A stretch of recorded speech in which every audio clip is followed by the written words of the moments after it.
What's going on, guys? My name is Currycraft Games and welcome back to another video here today on the channel. Doing a bit of a different video today, doing another one of these like long form essay style videos. It's hard to, I don't know what I'm going to call this yet, these kind of videos. But yeah, um, no tangent to say. I'm just doing a bit of a video here on topic that I've wanted to talk about for a little bit. Ever since the Perked Up season came out, it was a case of, is Overwatch 2 fun again? Honestly, it's kind of a hard question to answer. It depends on what one's personal definition of fun is, but we're just gonna roll with it. According to the Webster Dictionary, the primary definition of fun is what provides amusement or enjoyment. Now, does this count for the modern landscape of Overwatch 2? Well, it's complicated. What do I mean by it's complicated? Well, bit of a history lesson to start off this. For those of you who may not know, for a while on my channel I had a really dumb series that I called Failing Bronze, which was pretty much just a joke series where the rules were simple most of the time. If I won a game, the video ends. Now, did I follow this with most of the videos? Early on, yeah. But as the series went on, and as the game's popularity was at an all-time low, I sort of grew tired of playing it. So I tried different things, like if I win the game, the video ends, but I'm only allowed to play like this certain hero that I have at most 20 minutes of lifetime playtime are, which did not go well at all. That pretty much ended as soon as it started, mainly due to the fact I have no clue how to play most heroes that I was playing. Examples being the Hanzo episode and the Reaper episode. Reaper episode especially, I was damn ashamed of, due to the fact that, one, it was just that awful. It was so awful, in fact, I just did not record anything else for that video. It's the only video in the Failing Bronze series to have like a different thumbnail for it. But yeah, I ended up just going back to the standard format of just if I win a game, the video ends. But sadly, around that time, Pharmacy was going back into the limelight due to the fact that Sojourn got a massive railgun nerf, so the standard combination of seeing Sojourn with a Mercy Pocket practically became non-existent. After I decided to just hang up Failing Bronze for the time being, I tried playing another game that I have loved for a while and decided to start playing that due to the fact that I was able to find it on sale on Steam again. Plants vs. Zombies Garden Warfare 2. I had a series on for that called Path to Mastery that was going good for a while. But then one day, the epidemic of hackers slash skids, people who just exploit the game so they can either Thanos snap everyone out of existence or just make themselves immortal by playing illegal characters, just started becoming rampant. So it was a case of it's best to put that series on hiatus again until the epidemic calmed down. To my knowledge, it's not settled down much. You can still pretty much see one semi-frequently, but yeah. After that, I tried playing some other games for various reasons. Made a Balatro video. If any of y'all have seen Balatro, if any of y'all have seen that video, you know that video would. I'm not a main Balatro player, so the chances of this becoming a Bellatrix channel were pretty much null and void by the time that video fully or properly released. Which leads until now, where I mainly record games like Pikmin, or as of the time of me recording this, instead of writing the script, Donkey Kong Country Returns. Albeit that one was just a fluke due to the fact that the demo exploded in popularity. Like, at the time that I wrote this part of the script, it amassed over 4,100 views, which is a ton of views for this channel. It's pretty much taken every other popular video of mine, or every other video on my channel, period, and has surpassed that in view count entirely. But yeah, after I finished Donkey Kong, I've just finished Pikmin 3 as of the time of me recording this, I somehow drifted back to Overwatch. I don't know why, I don't know how, but anytime I'm in a weird little lull, I always return to this game. Yet, I never seemed to have that much fun when I was doing it. Because it just felt like the same interactions day in, day out. Whoever the meta tank was, predominantly seeing Sojourn because she got buffed again. Why? Sombra getting a few slight changes, which pretty much just changed her entire kit for some reason. It wasn't that fun. And when I wanted to try something different, it wouldn't work out for me. I even tried recording that new hit hero shooter game, Marvel Rivals. Though I didn't make any videos out of it because the matches I had in that somehow were more toxic than anything that happened in my Overwatch videos. Which is honestly kind of impressive, because there were some videos in Overwatch that I just couldn't upload because I'd have someone just quite literally slinging slurs at me. So I ended up back here, playing a game that I've had a love-hate relationship with even before I even tried to play comp.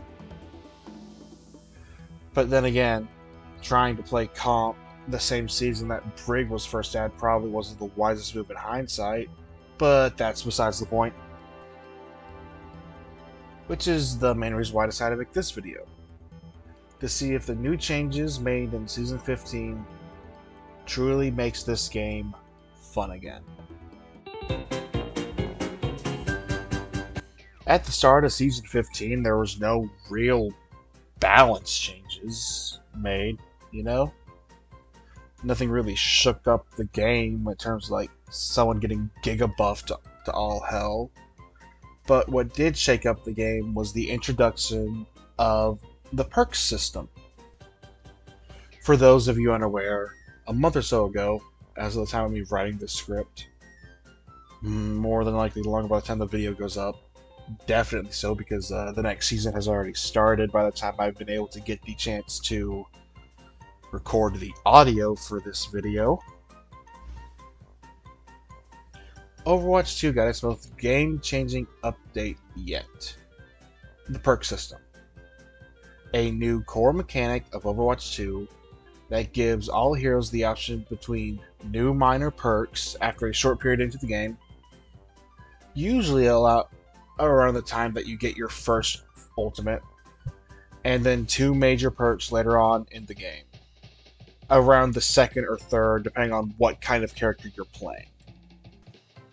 Some of these perks can be absolutely game-changing, like Ana gains the ability to land critical hits on her enemies, while some are a bit lacking. A major example of this being the original version of Juno's Reboots perk, which all it did was reset Juno's double jump whenever she used her glide boost ability. which I could see why they thought that might have been a good thing, but at the same time, it wasn't really all that helpful most of the time. Do these perks make things fun again? Well, again, it's complicated. Again, while perks do shake up the gameplay a good bit, some perks are just, I think the best word to describe it is overtuned. A really good example of this being Bastion's self-repair perk, which at the beginning of the season just had no resource meter attached to it whatsoever. So he just had an endless supply of 90 heals per second that basically made our beloved E54 unit immortal, as seen in this clip here by Shroomy on Twitter.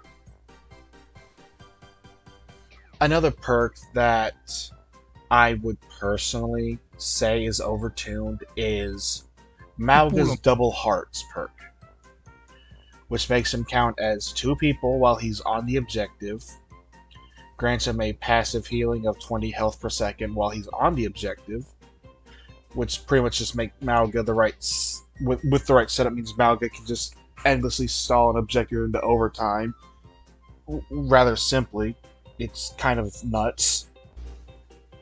But then again, there's also his Combat Fuel perk, which grants Malga the ability to store up to 100 bonus overhealth for whenever he uses his next Cardiac Overdrive due to him landing crits. Dying does not reset the stored overhealth, only using Overdrive resets the stored overhealth. Which is kind of stupid. Like, if other charged characters can lose their charge on death,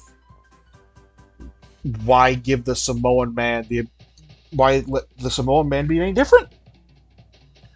Why give the Samoan Man even more bonus health for him doing his job properly? Why give him pretty much no punishment if he overextends and dies? He just has that stored bonus health for whenever the next team fight happens where he's able to get there. It's just so stupid. But let's get back on topic. Perks. Perks change the game up for a lot of the weaker heroes. Like Soldier 76 gains the options to either gain the ability to reload while he's sprinting, which also grants him the ability to sprint faster, or giving him a stim pack, which uses his Biotic Field's cooldown to grant an increase of attack speed for 5 seconds, but during that time he is also anti. And for a weird reason, you couldn't cleanse it for a while. I'm not sure if that was intentional or it was just something they added just because. Who knows? Some heroes got some quality of life perks that a lot of people have been asking for a while. And other heroes got parts of their old kit back that were either removed due to a rework or scrapped entirely. Torbjorn got back the ability to use his level 3 turret if he uses Overclock. Reaper got back his Jawbreakers from the earliest days of Overwatch. Lifeweaver got back Parting Gift, but now it deliberately only works on allies, so you can't just have a Genji diving your backline, kill the Lifeweaver, and then just have enough free heals to finish off diving your backline. I personally believe that perks are a good feature for the game. If they tone down some of the stronger ones, I feel like a lot either are just, let's slap a quality of life buff to a hero as an option instead of just permanently giving it to them, or let's make an already oppressive hero even more oppressive. I believe if they just, with tweaking, I believe that perks alone would do this game a lot of good. But then again, this is all just my opinion. Though I am getting really tired of seeing pharmacies or pocket sojourns every other match, especially with the characters I play, due, due to not really needing aiming. I really should just figure out an aim training course to make it so that I can play other heroes just so I can counter pharmacy pocket sojourns all the time. I'm sick of seeing them. I'm sick and tired of seeing them.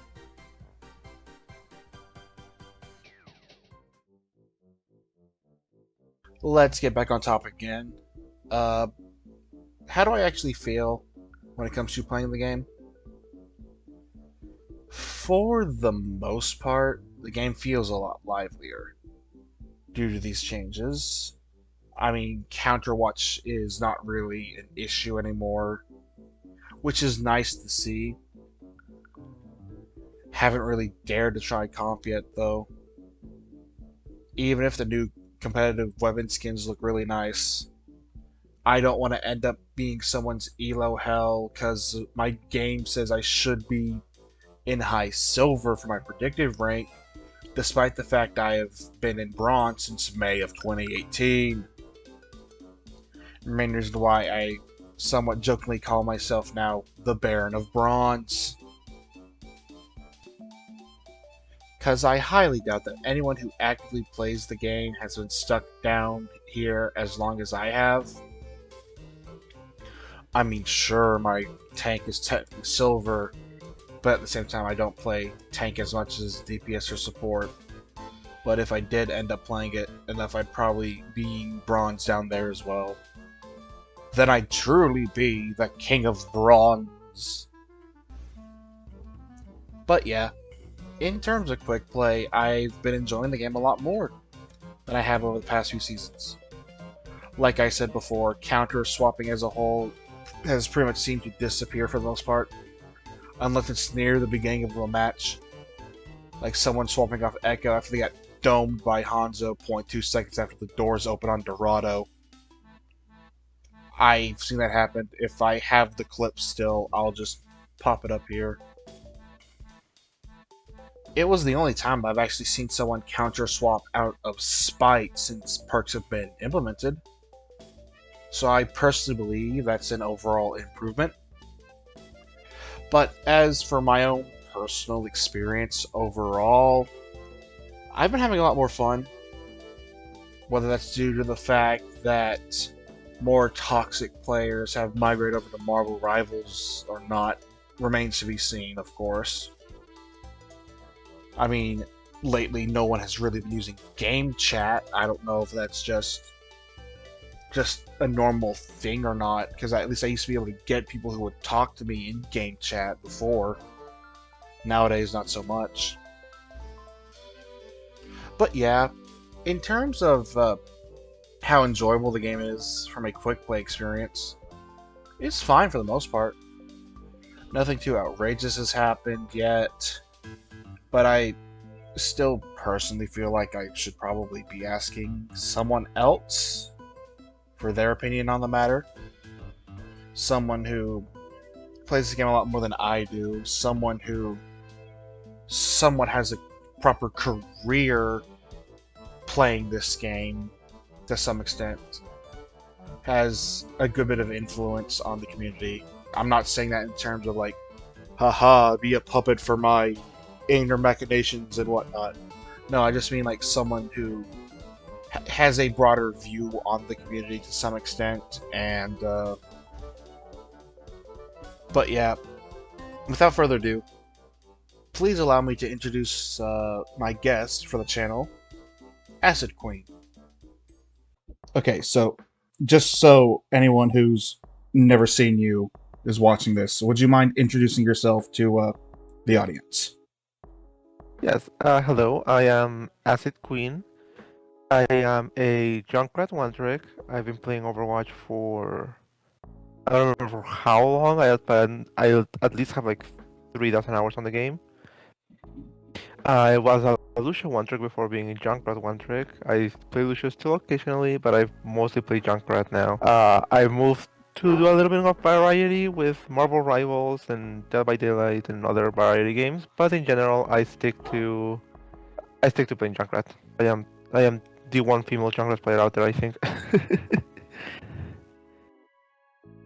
Okay, that's great. Um, let's move on to the questions. I got a few here pre-written, so let's just start with that. Question one: how would you, in your own words, describe Overwatch for the past few seasons prior to season 15? Prior to season 15. Okay, I didn't play at all in season 14. I think I played a total of 2 hours, so I really cannot share my opinion on that. But the past few seasons before that, I think I can go back at least to season 9. I think it's been a little bit of a mess. It's not been the worst it's been. I think there's been worse states for the game, but I definitely think the game has been in a rough spot balancing for a while now, and they're a little bit lost on what to do with it. But I do feel like they are moving in the right direction now. The past few seasons have been a little bit of a rough patch, but I think since season 14 they've been picking up the pace a little bit. Okay. Uh, next question I have is uh, regarding the new perk system. Do you enjoy the fact that they implemented this new thing that changes the gameplay entirely of the perk system? Oh yeah, definitely. As I said earlier, I moved to doing variety content on Marvel Rivals and other games, and that's because the game was getting stale for me, and the balancing was pretty in a rough spot. But with the introduction of perks, is what brought me back to play the game more consistently again.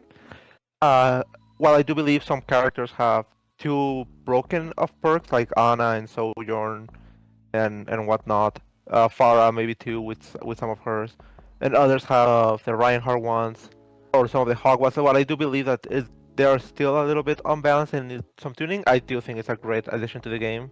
Brings so much more variety. Yeah, it changes the gameplay so much. Not knowing if the Bastion you're going against is going to be able to heal itself to contest point longer, or it's gonna just destroy your backline with flank on tank mode. It's so fun. I do think it's one of the greatest changes they've done in recent patches. Okay, and since you pretty much answered the next question when talking about like the some perks being too strong, some being too weak, let's just move on to question four. Have you tried the 6v6, the new open queue competitive 6v6 at all? I haven't had time to try it out, but I've been in contact with a lot of friends that have. I've heard it's both at the beginning super fun, as playing with a second tank will always be more fun than playing tank alone. Being able to bring back some old compositions with new heroes in some ways, perks, mixing the gameplay of 6v6 too, being a lot of fun. I've heard that all from my friends, but I've also heard from the same friends and some others who've played it almost completely full time since it came out. That yeah, it's not true 6v6. It still has the season 9 changes, which brings it down a little bit. There's a little bit of problems. So I really cannot share my full opinion on it because I haven't tried it yet, but I am definitely looking to try it out beginning Monday. And that's fine. That's fine. It was just a question I had because I just wanted to have it because I know like them talking about 6v6 being added back to like competitive whatnot was something that a lot of people were hyped about, you know. Yeah. And I get that it's like not like true 6v6 because of the fact like you are only limited to two tanks, which thankfully gets rid of goats. Yeah. But yeah, I think if it was an open queue and it was because I don't think Overwatch can work in open queue mode. It's been already way too established as a role queue game mode. So I think 6v6 being open queue um makes the opinions on it a little bit too how would I put it? Not trustworthy to have, as it's not the core gameplay of having roles divided across equally. So you could have two tanks with Baptiste, Kiriko, Ana, Lucio, and it'll just be impossible to kill and be annoying. So I do think that that's also another reason why I'm a little bit hesitant to try it and say it might be good because I think it should be roll queue if we want to really try out how 6v6 could work again. Yeah, I totally get that because technically, if I remember correctly, only reason why roll queue became a thing in Overwatch 1 to begin with was because of goats and how strong goats was. Because of the fact you could just go all Yeah, tanks and exactly. supports and it's just you were unkillable. Which is why I understand Yeah. why they had to implement it like so it's 6v6, but you can only have a max of two tanks, so they're trying to limit how strong goats can be. Yeah, yeah. Speaking of, if have you played any of the other like any of the 6v6 like test games and whatnot for quick play at all? Oh yeah, when they came out, I have.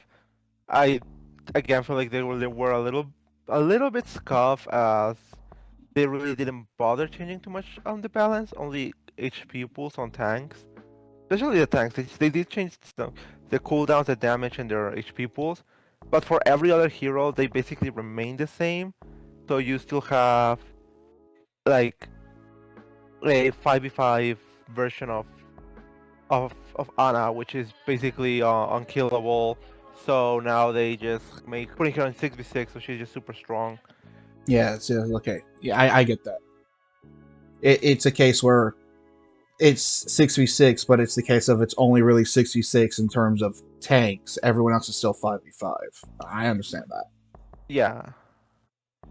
Um, with what little you've played of like the tests and whatnot, do you prefer it over the 5v5? Because that's been a topic of a hot topic for a debate when it comes to Overwatch for a long time now. Okay, so I did play Overwatch 1. I played a lot of it.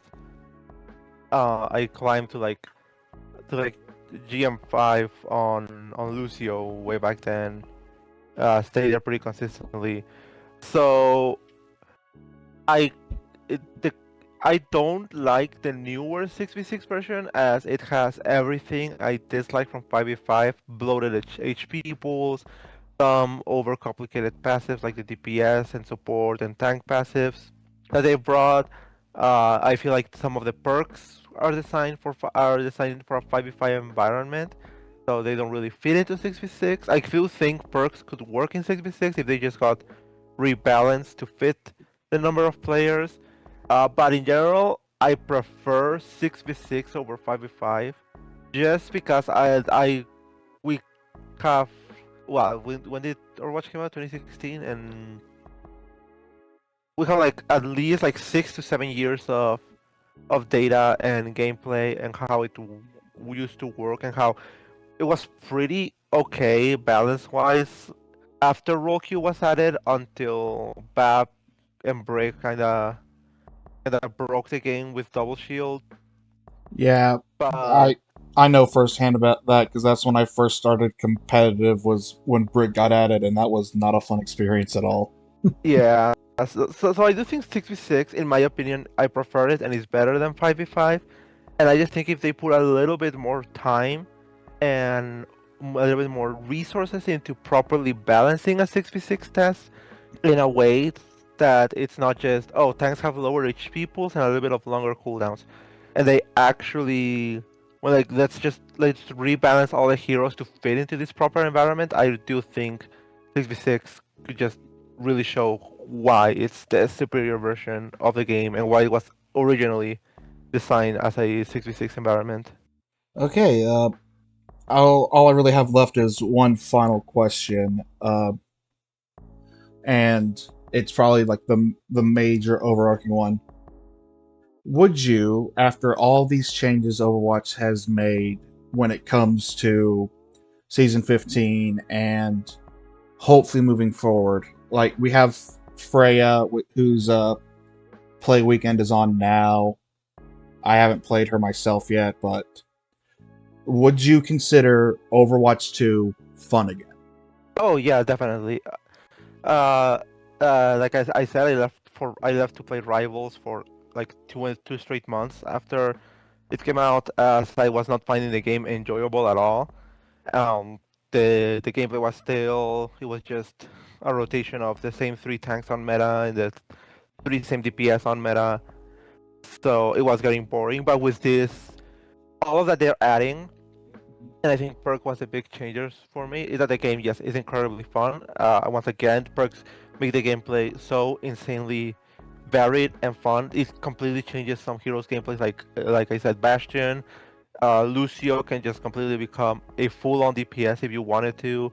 Some tanks become more defensive or more aggressive, depending on the perks you choose. I do think the gameplay is very fun. I have played Freya. Is what I've been doing mostly instead of playing the 6v6 mode.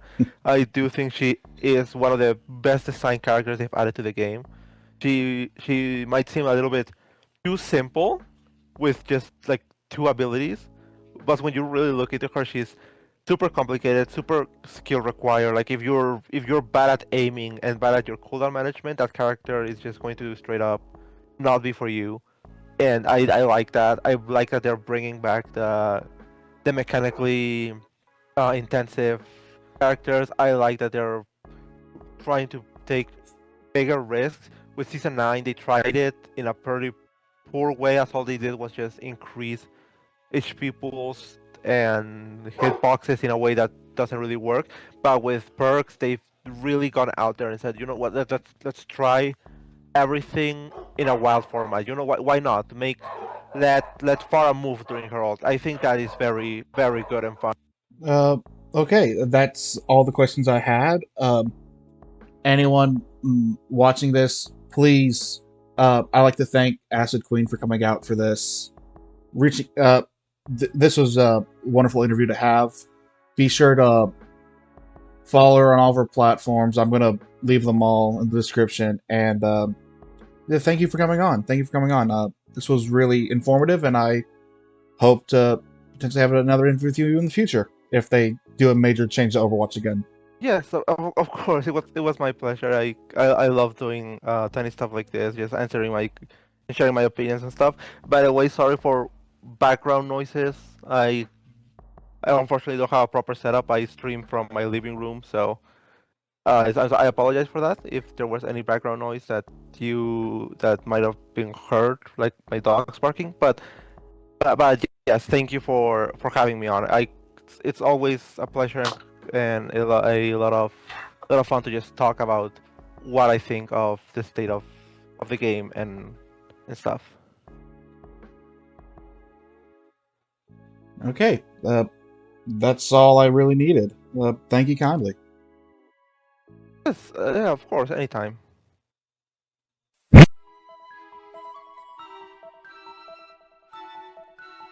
Once again, it's like the third or fourth time now. Special thanks to Acid Queen for coming to my tiny little channel here and agreeing to sit down for an interview like this. If you were paying attention during that section, I brought up the topic of competitive 6v6. And yeah, competitive 6v6 has returned to Overwatch. In the form of open queue. 6v6 competitive is just, or 6v6 in general, I should say, because at the time of me recording that interview, that was like right during the mid-season when 6v6 competitive was released. 6v6 open queue was in quick play. 6v6 quick play is now a thing, but regardless, both of them are open queue format.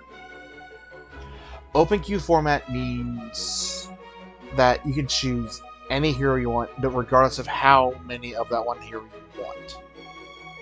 I don't mean that as like no limits where you can have like everyone on the team just play Orisa. No, it's just you can have as many characters of that class as you want. Yet for some reason, with the 6v6 format, you are hard limited to 2 tanks. Why?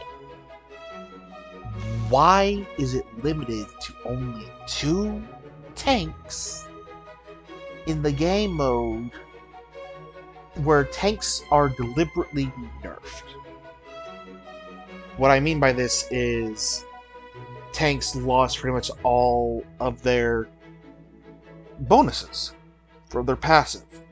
Stuff like a lot of their CC immunity, CC resistance and whatnot has been either greatly toned down or outright removed with when you're in 6v6. Meaning heroes like Lucio can get boop kills on tanks or whatnot without them having to be already just jumping off the bloody edge pretty much for him to get a boop off. Yet, somehow, I still don't know why, in 5v5, maybe they changed it with the whole 6v6 changes, but last time I played 5v5, you could have an entire... You could just play budget goats. Because at least before Season 15, maybe they changed it. I don't know. I have not played Open Queue, or Standard Open Queue, since they added 6v6 Open Queue. But during that time, you were able to just have as many tanks as you want on a team.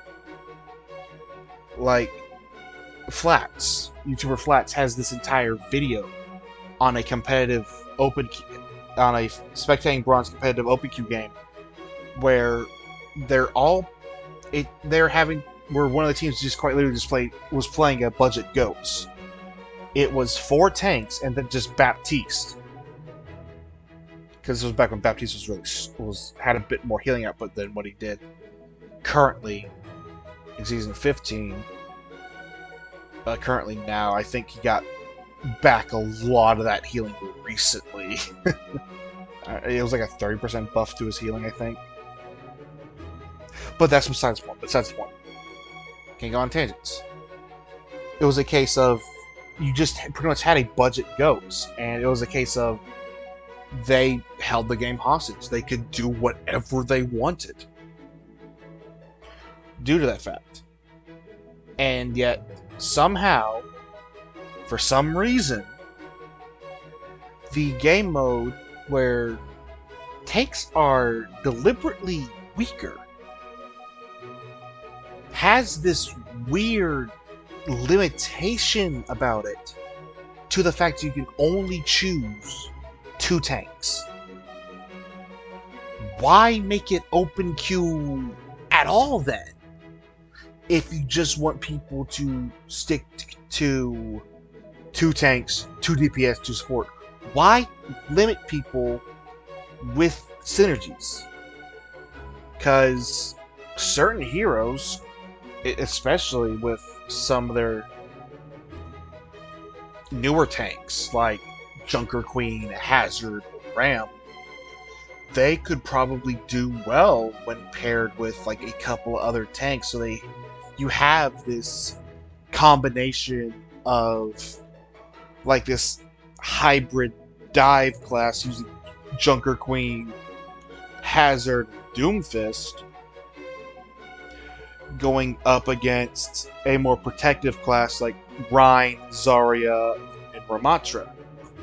Yet, once again, you are limited to having 2 tanks. That's it. 2 clearly nerfed tanks that will still blow up rather effectively, especially compared to some of the stronger heroes. Like, again, I'm going to keep bringing her up because this is like this is one of the main issue heroes, Sojourn. Without that headshot reduction, a full charge railgun will eat through a large chunk of a tank's health bar. Especially if they have some sort of damage boost, like Mercy's damage beam or Baptiste's window. It's a case of they're still gonna blow up, and they're gonna blow up even easier now due to the fact they do not have some of those strengths. You know? I'm just going on a tangent again. I should just wrap up the video. The editing Kirby. Cue the intro. Cue the outro. Cue the outro. Come on, please do it. But yeah, uh, do I think Overwatch 2 is fun again? Going back to the original title of this video. Yeah, I think it's fun again. I think it's really fun again. There's some aspects that I haven't even had a chance to talk about, like the fact they brought back loot boxes, which give people access to stuff that they couldn't, that were like limited time stuff that have just sort of disappeared off the face of the earth. Like recently, this is season 16, but still, I managed to get something from one of the Warcraft, from like the new Warcraft collab. I got the Widowmaker Quest Giver Victory Pose thing. I got that from a loot box, and I'm like, okay, that's cool. Can you get other collab stuff out of that, outside of maybe just Blizzard specific stuff? Who knows? I personally don't, and I do not want to try and ask. They've changed up a lot of stuff, like I said. Perks refreshed the game so much for so many different heroes. And I do believe Overwatch 2 is fun again. And with the new Stadium mode, which is now officially live as of the time of me recording this portion of the video, I believe this game is in a golden age. You might not agree with me, but again, that's just my opinion. If you don't like my opinion, you don't have to worry about it, you know? But yeah, with that out of the way, my name has been Kirbycraft Games. If you've watched till the end, you're a real one, and I shall see y'all in the next one. Take care.